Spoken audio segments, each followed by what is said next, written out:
Hi, good evening, ladies and gentlemen, and Bulldog fans. Welcome to another episode of the Black Dog Sports Podcast. I am Derrick Thomas, your host tonight, and we have an awesome preview of the Texas A&M versus Mississippi State game this weekend. Joining me tonight will be Mississippi State graduate Kathy Clark and former Bulldog Aaron Lumpkin. Also, to preview the Aggies and talk about them, how their season is going this year, will be Rush Roberts from GoodBullHunting.com. First off, Rush, how you doing? Doing good. Thanks for having me on. Oh, no problem. And Aaron, go ahead and let the Bulldog Nation know how you doing. How's everybody doing? I'm doing well. How's everybody doing out there? All right. And Kathy, my sorority sister, also known as Kool-Aid, joining us tonight to talk about. See, now you share my business. Oh, my bad, sis. I thought everybody knew you by that name. They do. Everybody knows that name. But yes, indeed. Thank you for inviting me on. Oh, most definitely, most definitely. So now we on to get down to business. Well, we're gonna pick Rush's brain on those dastardly Aggies coming to Starkville. But before we do that, I want to talk about last week's game. You upset former Bulldog boss Dan Mullen. Did you think the Aggies had a chance in that game at all? I was hoping they did, but it's really hard to be hopeful after you coming off the Alabama game, losing like that. Mm-hmm. So I knew we'd have to play pretty much perfect to have a shot, and we did played as well. I think that was Jimbo Fisher's most complete game since he's been coach here. Would you say that's one of his signature wins since he's become the Aggies head coach? I'd say definitely, for sure. All right, and when that field goal kick went through the uprights, did you have a sigh of relief? Just relief. We've been so close so many times, and finally have it work out. Just felt good. All right. And after the game, Dan Mullen, which Aaron knows Mullen well, we all know Mullen well, complained about the fans. Before I let Rush answer that question, Aaron, is that something typically Dan Mullen would complain about? I mean, I think he made a comment about filling Florida's stadium this week, which was probably the most irresponsible thing he's said in a long time. But I mean, I don't know. You know, he said some strange things behind the podium before, so I don't think that's any different than. So, Rush, was it the fans? Probably. They can get pretty loud, so just wait till he comes back when it's at full capacity. Yes, indeed. All right. So, Rush, before we ask you these Mississippi State questions, Texas A&M has been hit, of course, by opt-outs and injuries. How have the Aggies been able to, play the way they've played with the injuries and the opt-outs, and also the loss of breakout star Caleb Chapman at wide receiver? Yeah, seems like particular wide receiver has been seeing a lot of opt-outs in now. Key injury. I know there's some freshmen who have yet to play, so they've got eligibility. I think fortunately we're pretty deep at wide receiver, just not a lot of experience. Most of the more experienced guys opted out or have been injured now. So I'm hoping that, we'll see one or two young guys step up, kind of plenty of chances to step in and fill the hole. All right. So now on to your point of view against our Bulldogs. Now, your quarterback, I mean, we all know what he can do. He can run, he can throw. Talk about his maturization and how he plans to possibly attack our young secondary. Yeah, I think he's got to play really well for the offense to work. And after Florida, I'm hoping he just could ride that confidence and kind of just do the same type of thing, work the outside a little bit and work. He's got a tight end who's just really reliable, a big guy. He's good for 5 catches and 50 yards a game. And just kind of, without like you said, Caleb Chapman's injured, so there's not really a breakout guy right now, but just working backs out of the backfield and tight ends and, let a receiver maybe get open once in a while. So now speaking of tight ends, Aaron, you were a tight end. So talk about just the importance of that position and helping a quarterback like Kellen Mond. Hopefully we can stop him from throwing to that tight end, but just how important a tight end is to that offense. It makes it a lot more difficult on linebackers and safeties and it makes it much easier for the quarterback if tight ends can stretch the middle of the field. If you have a tight end that can get into the middle of the field and catch passes, like a tight end's averaging 5 catches for 50 yards a game, it makes it that much harder to defend the guys on the edges because they can take up large chunks of yards down the middle of the field, and then they can make it so the safeties can't help over the top on receivers that are deep threats. Now, Rush, Kellen Mond is known as a dual threat quarterback. He didn't run much against Florida. Do you think we may see him run more against Mississippi State? I think it's possible. I think may see more creative blitzing from Mississippi State than we saw last week. It just depends on, also how focused on running the game plan is. Looks like in the second half against Florida, they really stuck to the runs. There wasn't really much of a need for scrambling. But, it just depends on how things go early. He had a lot of confidence. He had a really good first drive. So sometimes if he gets rattled early, he's more likely to scramble in the rest of the game. Now, Mississippi State has the number 2 defense in the SEC, number 1 defense in sacks. I think I'm correct. So I'm pretty sure he's going to see his fair share of pressure from the Bulldog front. You brought up the run game. Spiller was an absolutely wrecking ball against Florida. How do you see his play against Mississippi State's stout run defense? Do you feel like the Aggies will be able to open up holes for him?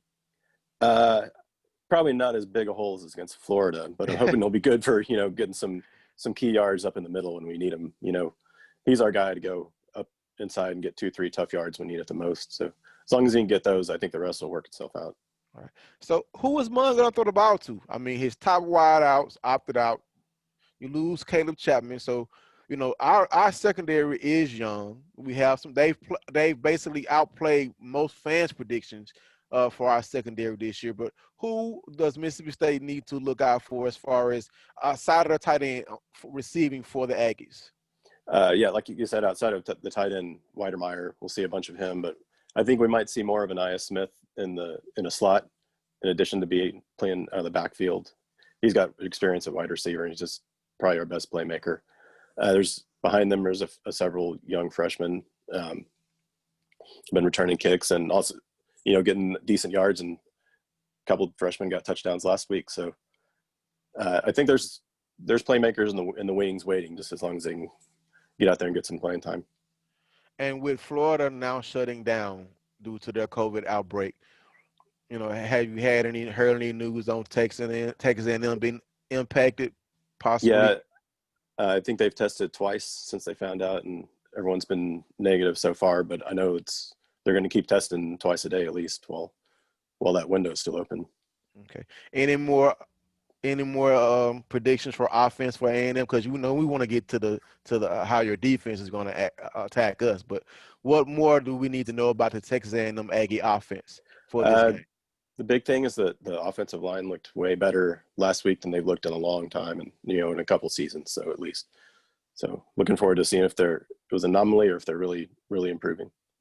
Okay. Now, the big question, what everyone wants to know, because after the LSU game, Bo Pelini played man-to-man, and we ate them up.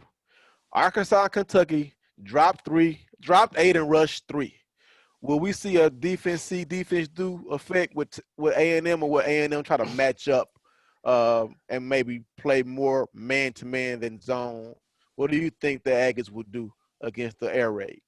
That's a good question. This is the type of defense that Leach used to love to try to humiliate back in the day when he was at Tech, going against Oklahoma and stuff like that. And I just think that he's going to have an answer no matter what we try to do. But I think they'll probably try some man early. I really can't say.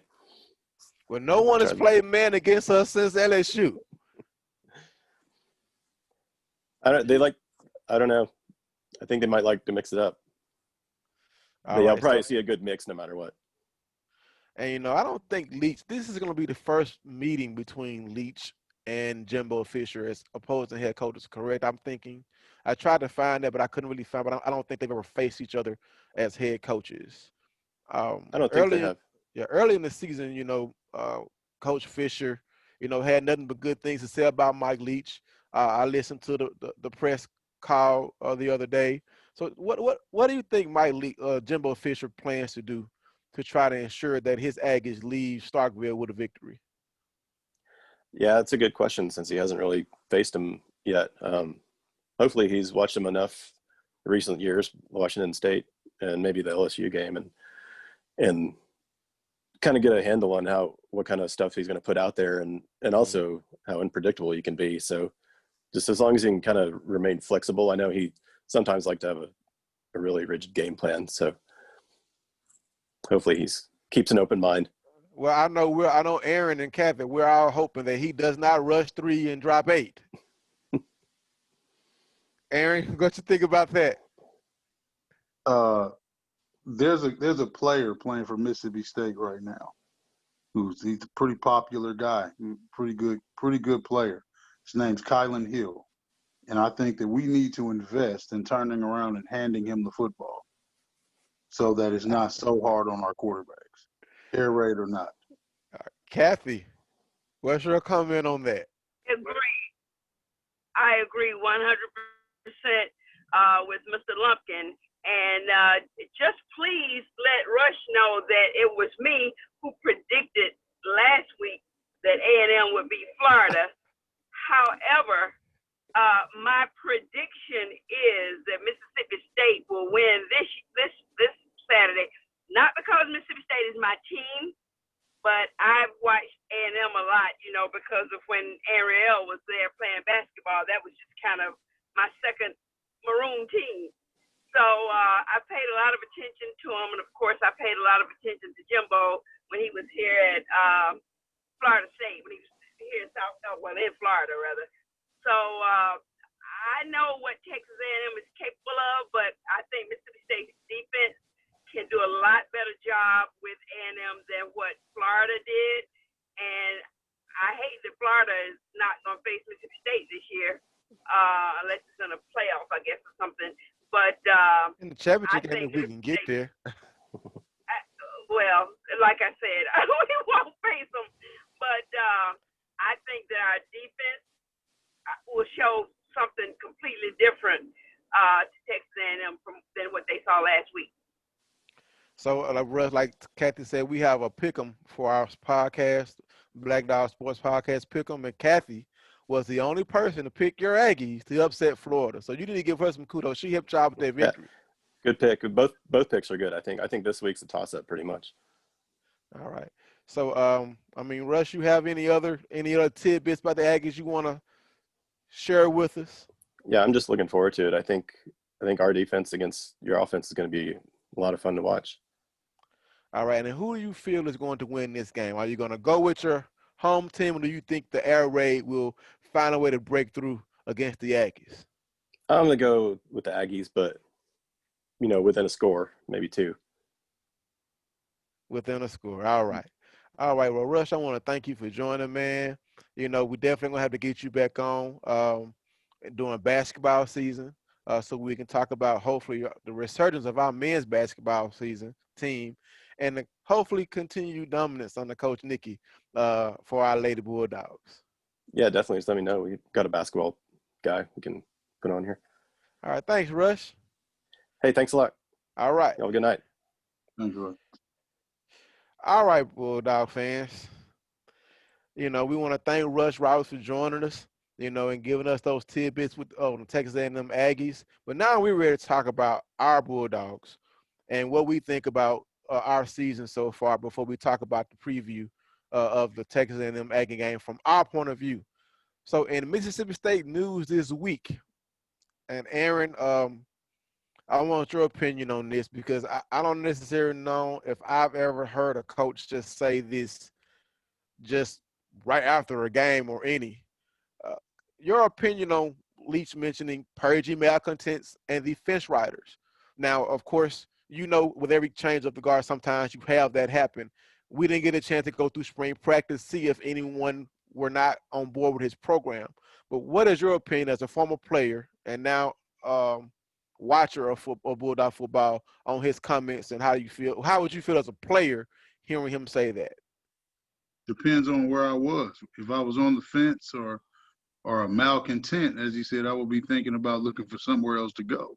But if I was somebody who was bought into his system, which I don't know, I mean, how straightforward can I be on this podcast? Be straightforward, bruh. I don't know how many people are bought into what's going on. I know the LSU win was big for everybody and everything like that, but I mean, these last couple of games, we've really, really struggled offensively. Exactly. So, I mean, I don't know if it's malcontent or if it's people that are on the fence or if it's just game planning. When you have the best player in the SEC, because that's what Kylan Hill is, and people are dropping 8 out of there, I'm pretty sure if you hand them the ball, you're going to get 6 yards. And then they're going to have to commit more people to the box. Football's a game that's always been about numbers and who wins the line of scrimmage. It doesn't matter how you play it. And if Kylan Hill's not getting the football, I don't think we're at our best. And I think that the way we're using him right now is not, is not helping our offense move. And that's my opinion. All right, Kathy, you there? Yeah, I'm here. I'm driving. But all right. As an alumni, your take on what Coach Leach said about purging malcontents and fence riders. Well, you already know my feeling about Coach Leach, and he reminds me of a friend of his. Anytime there's something that looks bad on his end, then it's blamed on everybody else, and you want to fire people. So that's kind of how I feel about it. I felt that he was being very stubborn last week and the week before, because certainly when Costello wasn't playing well, I'm no Garrett Schroeder fan, but when we couldn't pick up a yard or two with the quarterback running, in my opinion, you put in the helicopter because he could have gotten those yards. And I understand that the air raid is his thing, and he wants to go with that. But, sometimes when your thing is not working, you just adjust and then go back and work on whatever your thing is. So, like you said, we didn't have much training due to COVID. So, maybe the kids haven't completely learned his system. But I don't think as a coach making $5 million, you talk about firing the players. So that's my opinion. Go ahead, speak. I know you want to say something, Aaron. Go ahead. Time that it's 4th down and 1, and you have number 8 on your team, he should get the football. It should not be a fade route to whatever wide receiver has been unproven in this conference, because that's our situation at wide receiver. I mean, they're talented guys. We saw that they have some ability and they're talented. But if it's 4th down and 1 and I'm down 14-2 or 14-0, and I've got the player that we have at running back, there's no way that you throw a fade route. And that's not malcontent or being on the fence. That's not, that's just not those things. And I think Mike Leach he's never been a player's coach, ever, in his entire career. So for anybody who's playing for Mississippi State, he's never been a person that's been known to be, a player's coach. And he's had tendencies to say things like that and then backtrack on them later. Mm-hmm. He's a great offensive mind. And what I'm hoping for this weekend is that we can get it together and kind of rein it in a little bit and get a win this week. Right. But I don't know about you guys, but I'm not at all surprised at what he said after the game was over about purging the roster and things like that. That happens naturally when you have transition in college football or any level of football anyway. But with him and his reputation, I don't find that surprising at all. Okay. Let me just jump in and say something right quick. Go ahead. Draining the swamp and getting rid of the malcontents. Does any of that sound familiar? Yeah. So it does. Yeah, that's what I think about Leach. So. Man, I don't know. I don't know how much we're going to tie him to the president, but I'm just going to say, it does sound very familiar language. Well, we're going to kind of stick to football. We don't want to go over to the realm of politics too much because, when we bring in politics and football, You know, a lot of people don't agree that you should mix the two, but unfortunately, they get mixed a lot in pro football and definitely in college football, as we saw this offseason. There the ESPN article written by 247 that said that there was a renewed focus with the players this week of practice. Now, Aaron, has there ever been a time where, when you were playing for Mississippi State, where you felt like the atmosphere was like what Coach Lee said? And how would your team, and especially your team leaders, react necessarily to that statement? Even the fence rider, do you think a fence rider said, you know what, I'm going to get in gear. I'm going to play hard for my boys. I'm going to play hard for my brothers, because as a football player, you're supposed to play for your brothers, your boys. I always looked at football as, when I was in Starkville, it was always like getting up and going to work. You know, it was a situation where you had a responsibility to meet certain demands, and you showed up to work, you did what you were supposed to do. And you had to remember that I played for one of the most famous players, coaches to ever coach in college football, in Jackie Sherrill. Mm-hmm. You know, so we never went, even when we started struggling later in my career, we never worried about Coach Sherrill going into any press conference and making any kind of comments like that about his players or his coaching staff. Mm-hmm. So I think our renewed focus when things went wrong for us was more about doing it for him, because he was coming towards the end of his career and stuff like that, and less about, you know, if I'm being seen as some sort of outside entity now that the guard has changed.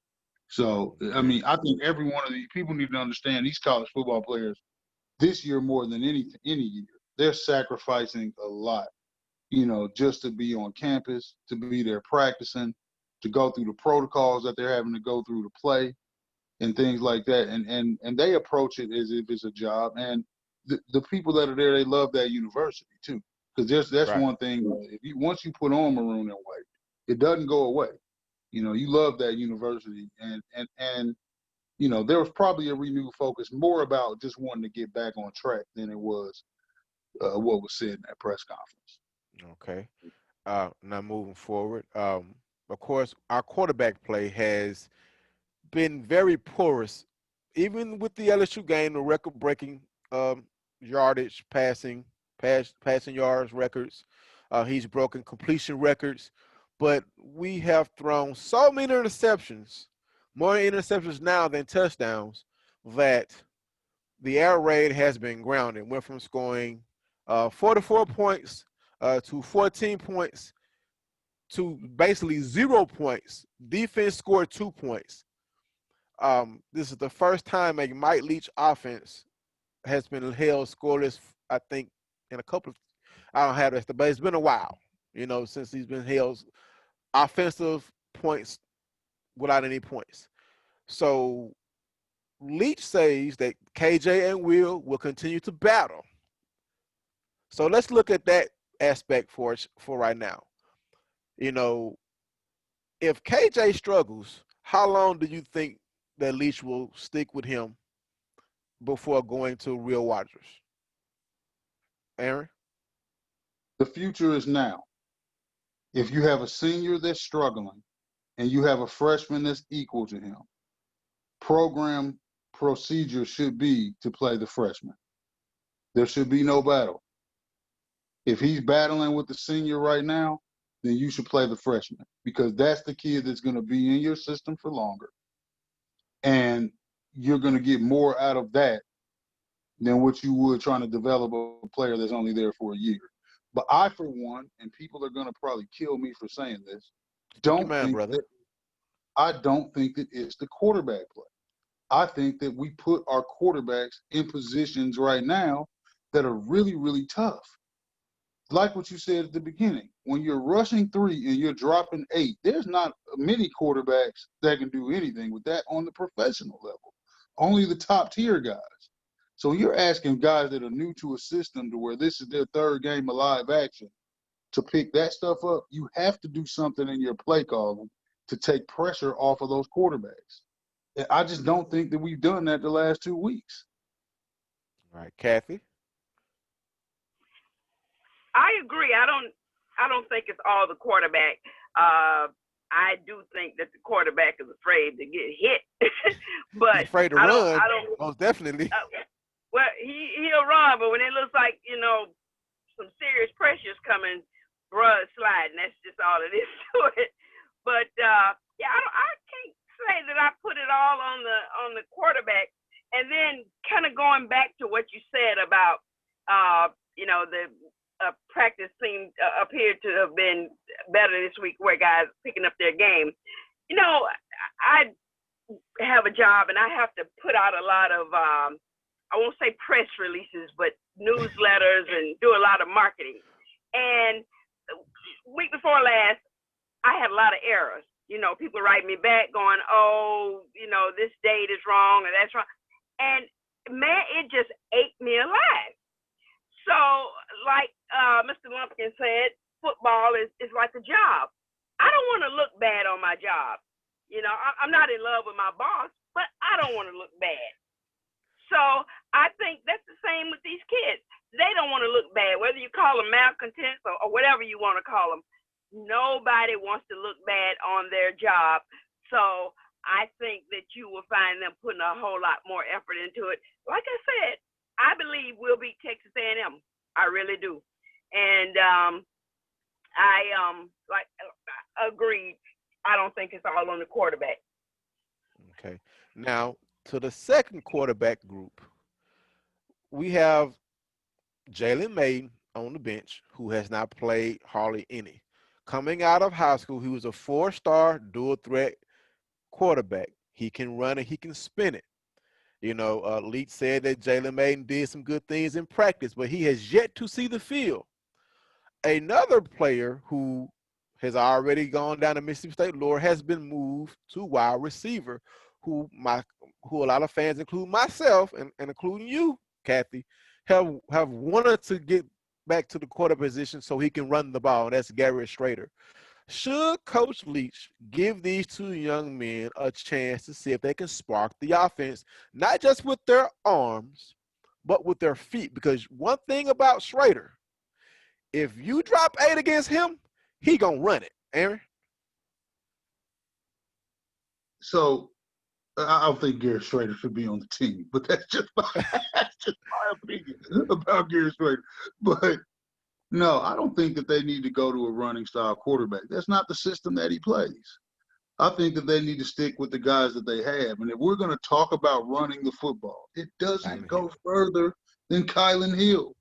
We don't need to we could insert a quarterback and run the read option principle, but that's not what Mike Leach does. Right. This is the most you can give. If Kylan Hill carried the ball 15 times a game, if he just got it 15 times in a game, the air raid will be so much more effective because it takes the defense's ability away from dropping all of those guys out of the box. It's really that simple. When you got a running back like him, you don't have to beat him up. But if you hand it to him 15 times a game and make them respect the fact that, hey, they are willing to hand the football to him. Because right now, nobody respects that because we haven't done it. If we make people respect that, then our passing game will get better. And we won't have to change the quarterback or try to put a quarterback in that doesn't have the skill set to run the air raid. Because I think if Mike Leach is our coach, and he's our coach, and we're going to run the air raid, then we need to have people that are going to run this system. And, I think having a quarterback that's a dual threat quarterback is okay, but I think that we need to put more focus in just making it easier by handing it to the guy that we have that makes it easier for people to pass. He had Nick Fitzgerald was his quarterback for a long time. You know what I mean? You had Schroeder and the kid that was at Penn State last year. All of those guys had okay performances, and they did because of who was their tailback. All right. So Kathy. I think that we need to start there, and work our way from that. I can agree with that. So Lee Schroeder wide receiver, but Maiden is known for throwing. You could do some packages where he's the quarterback and he runs, but If he's going to play receiver, put him at receiver. You know, I don't know if you can go to fixing the running game if it doesn't start with your tailback. You know, that's just, you know. All right. So up next, get this screen up here. When Mike Leach was hired as our head coach, everyone figured like we were going to have an offense that was going to throw the ball 50 times a game, 50, 60 times a game. We have had that.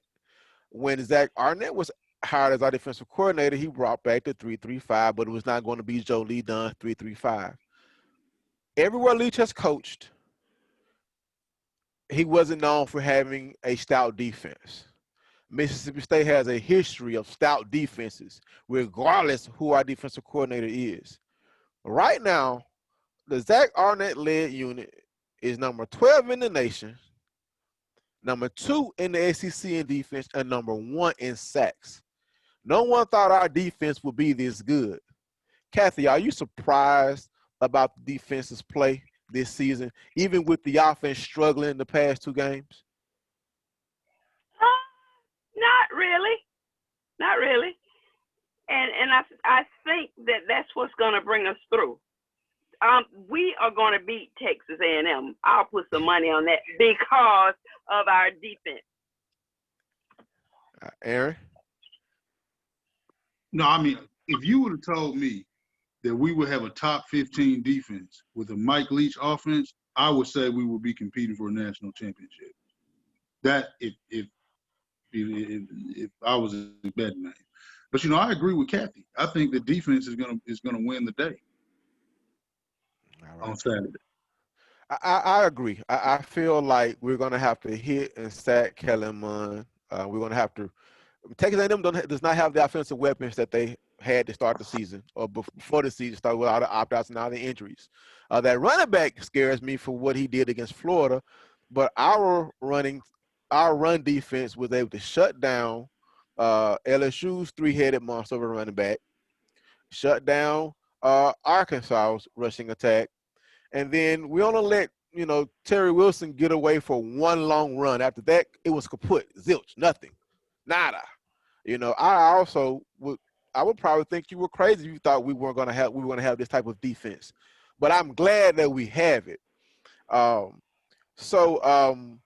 we're going to get on to our preview of Mississippi State versus Texas A&M. And the first question I want to ask Aaron is, can the offense get going and how? What do we have to do to score some points? So, can the offense get going? Yes. We've seen their ability to make plays in Baton Rouge. So there's no question that they can get going. And it doesn't really take a lot. How do we get there? I think it starts with having better balance. You don't necessarily have to throw the ball 60 times a game to be effective in throwing the football. And if you throw it 40 and you run it 15 or 20 and you're putting up points, nobody's going to complain. So I think the keys to success is being a little less predictable. And when people are dropping 8, make them pay for dropping those 8 people by handing the ball to the most dangerous man in college football. Kathy, how do we get going on offense? Well, first of all, I think anytime you throw the ball 50 or 60 times, you can anticipate a high number of interceptions. That's just absolutely kind of how how it works. So, to be honest, in the 2 games we lost, we beat ourselves. So, I agree with Aaron. We are going to have to mix it up. Give the ball to Kylan and be unpredictable. All right, now, Aaron. And I hate to sound like a broken record, Aaron, but I do agree with you with a lot you're saying. This is one time that I appreciate you saying that I'm right. There's a lot of times where I'm wrong, trust me. Well, Aaron, since neither one of us have played SEC football, we're going to lean on your understanding more so than ours. I've been a fan a long time. Kathy's an alum. So when we got SEC questions, we coming to you, brother, because you've been in the wars. You've been in the battles. You got the catches, blocks, and yards. Yeah. I mean, I think, the SEC is a much different. It's looked more like the Big 12 than the SEC. Yeah. These first few weeks, just because the lack of defense that's being played is just, on team playing defense can't score no points. Right. Well, Right.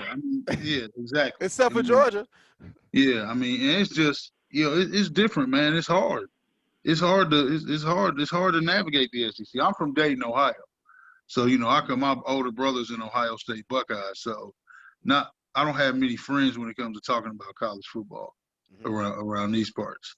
But I think that we've got a good chance to win the game, but I think that our quarterbacks will struggle if we don't do something to balance out our offense. We got to balance it out some. Yes, indeed. Now, interceptions have plagued us, even when we won the LSU game. KJ threw 4 last game. Rodgers threw 2.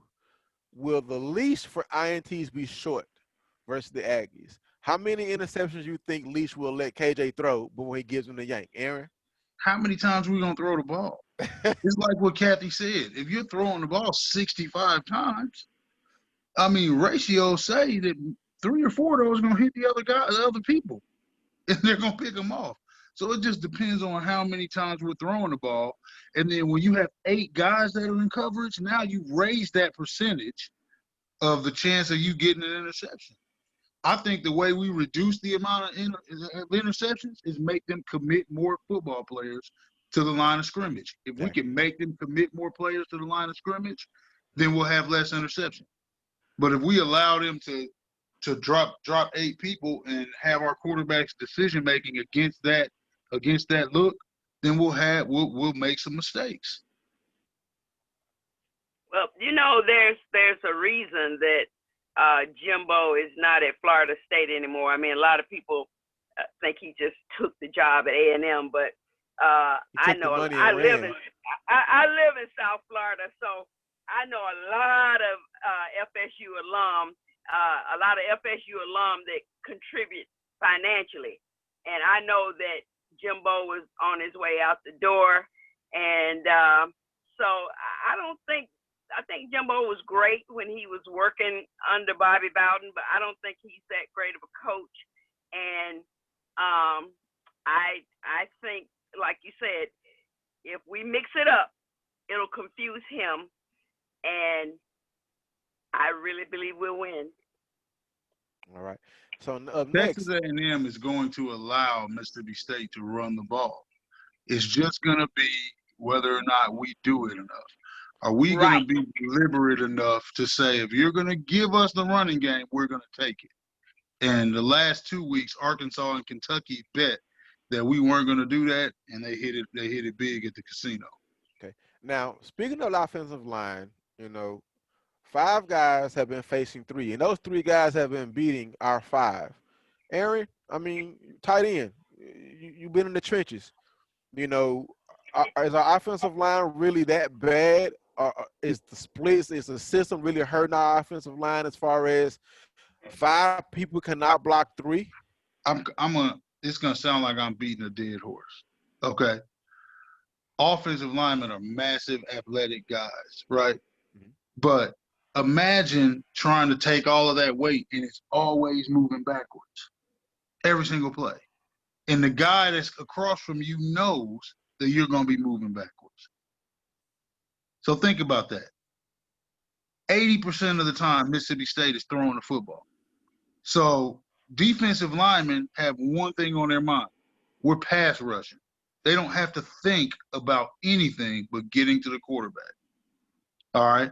So, yeah, we got 5 linemen a lot of times blocking against 3 guys, and they might bring an extra guy in pressure, but they're going against 3 guys that had their ears pinned back, and they're coming after the quarterback because there is almost 0 chance that they have to do anything but pass rush for 90% of the game. They don't have any fear. So I'm going to defend the offensive line and saying help them out by giving them balance. Because the one thing that slows down a pass rush is a really good running game. Kathy. We're sounding like a broken record. Well, you're right. like Aaron said, these guys have no fear of what's coming to them. They feel like I'm just going to pin my ears back. I'm just going to go. They're just attacking the offensive lineman with reckless abandon. So, but still, even when we run the ball, like you said, Aaron, they're not moving forward. Offensive lineman, when you lean, that's your edge. Our defensive linemen don't know where you're going. So, are we gonna have to see some tweaks to the air raid run game to where he's gonna run some power runs or not? Hey man, I don't see how you sustain success in the SEC West if you do not have the ability to run the football downhill. If you could name me one team that's had success in the SEC West without the ability to run the ball downhill, I'll shut up. All right. Now, Aaron, like I said, you play tight end in the SEC. You run routes. Against that drop eight coverage, why can't our wide receivers find open spots, or why have not been able to beat the zone deep? Because anytime that you have 8 people that are dropped in coverages, you now have eliminated a layer of the defense. So they only got 3 people on the first layer of the defense. On the second layer of the defense, they can commit more people to get into the passing lanes. So that's why when they're rushing 3, they're dropping 8. You have, and then now you have 2 extra players that now aren't linebackers; they're safeties and corners that are quicker, and they can get in the passing lane and impact the passing game. So that's why it's harder to get open, because they're going against looks that the defense has the advantage. All right, moving on to our defense. We know that Texas A&M has a very, very dangerous quarterback in Kellen Mond. But not only is he dangerous, but their run game exploded against Florida. Aaron, how do you see our defense being able to stop these two? Mond in the passing game and Spiller with the run game. I think that they'll do how we've done it traditionally. They'll crowd the line of scrimmage and take away the run first. And they're going to try to make Mond beat them with his arm, which I think is the right strategy. He like what they said, like what the gentleman said that was on here before. They have some question marks at the wide receiver position because of opt-outs and things like that. Whenever you have that, you got to crowd the line of scrimmage and make those guys get open. And I think that's what we'll do, and we'll do it effectively. All right, Kathy, what do you think you're going to see from our defense? Well, last week in the UF A&M game, you saw back-to-back scoring. Everybody scoring, nobody playing defense. I think with our defense, you won't see all that scoring. I think that our guys can shut down the quarterback, and Spiller, he's good. They're going to have to shut him down too, and I think they'll figure that out early on. But I just don't see. I don't see A&M playing defense. That was an outright all offensive game last week, and that's what they do. If you think about the game where they went 7 overtimes with LSU. Remember that game, A&M and LSU? Okay, wasn't no defense being played.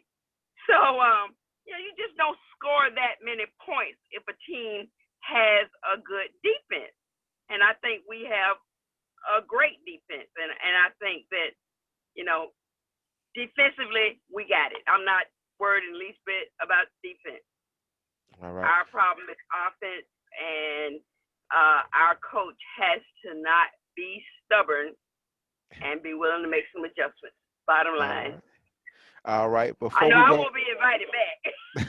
I won't say that. I won't say that. Look, I'm telling you, I apologize for turning her. I've been co-signing with Kathy, and now me and her are both gonna be kicked off the Black Dog Sportscast. No, you're not. I'm not gonna kick y'all off. Y'all came in tonight, when everybody else was busy, and we all did pretty good. So before we go to predictions, who do you feel like is going to be your breakout offensive and defensive player? Kathy. I don't know the kids' names well enough to say all that. I do like what's his name, Mitchell? Osiris Mitchell? Yeah, I like him. I like him. And the other little guy that everybody says reminds them of Burfict in the NFL. What's his name? Errol Thompson. Errol Thompson. Yes. Well, yes. He's a law-abiding Vontaze Burfict. He does not get penalties like Burfict does. Yeah. Well, nobody does. I call him a law-abiding Vontaze Burfict. All right, Aaron, your offensive defensive breakout player. I'm going to go with the breakout players on offense. I think this is a very predictable answer. But give me Kylan Hill as a breakout player on offense, and then give me Errol Thompson on defense. Errol Thompson. Well, you know what? He's going to be everywhere on Saturday. I'm going to do a little home cooking because there's two guys that went to my high school that I feel are due for a breakout performance. Callaway Chargers, baby. Malik Heath and Aaron. Yeah. So Aaron at defensive end, Aaron Odom. So hopefully my Chargers can have a breakout performance, repping that Charger ball, that Charger pride, because Malik Heath had a pretty good game against Texas A&M. Well, not Texas A&M, against Kentucky. And Aaron has been getting a lot of playing time with that second defensive line. So Coach Arnett likes to rotate his defensive line. Last week I saw somebody ask why Jack Harris was playing so much. Well, that's because Coach Arnett rotates his guys in to keep them fresh. So Aaron has been waiting his time to have a big game. So I'm going to say my breakout players are going to be Malik Heath and Aaron Odom. Now, we already know Kathy's prediction for the game. She's been saying it all podcast long. Mississippi State is going to beat Texas A&M to even our record at 2-2. Aaron, what's your prediction before we get out of here? Give me the Bulldogs. We're going to even the record. Now y'all finna make me look like the bad guy. Look, you can't have a Black Dogs podcast. I mean, you should be picking Mississippi State 100%. I can't, man. I picked them 2 weeks straight and I got let down. Yeah, I gotta see some. You gotta believe in your dogs, man. Remember, you gotta believe in the Bulldogs. You know what I mean? It doesn't matter how far away you are. You gotta have one of these, and you gotta believe in your Bulldogs. I got the same jersey and that same cowbell, Aaron. The fan in me is picking Mississippi State. But the football analyst in me, based off what I've seen the past 2 weeks, has to go with Texas A&M because of what they did against Florida and what our offense has been unable to do for the past few weeks. Not just not score points, but stop throwing interceptions. He's going to let the defense score points on us. When you're letting the defense score points and your offense is struggling, that's a bad recipe for a W. Like I said, Brett, when you as an individual on your job, I mean, you're committed to doing a good job. Nobody wants to go to work looking bad every day. Just don't. Right. So if you've been looking shabby for the past couple of weeks and all your coworkers saying, bro, you're not holding up your end and, we looking raggedy, or nobody has to say anything to you. I'm the type of person, when I know I've done poorly, I will go to my boss and say, look, I have performed poorly. I don't feel good about myself. And so I tighten it up. I think you will see our offense do that on their own. Now, Leach is going to have to give them the tools, but I think that you're going to see them say, nah, this is not us. No, these guys want to go pro. Even Costello, he doesn't want to be throwing 1,000 interceptions and looking bad, and everybody talking about him all around the SEC. So, I think that they're gonna put it on themselves this week, and I think you'll see much better play from the offense. Like I said, Leach has to give them the tools, but I think they'll do fine. All right, Aaron, your final thoughts.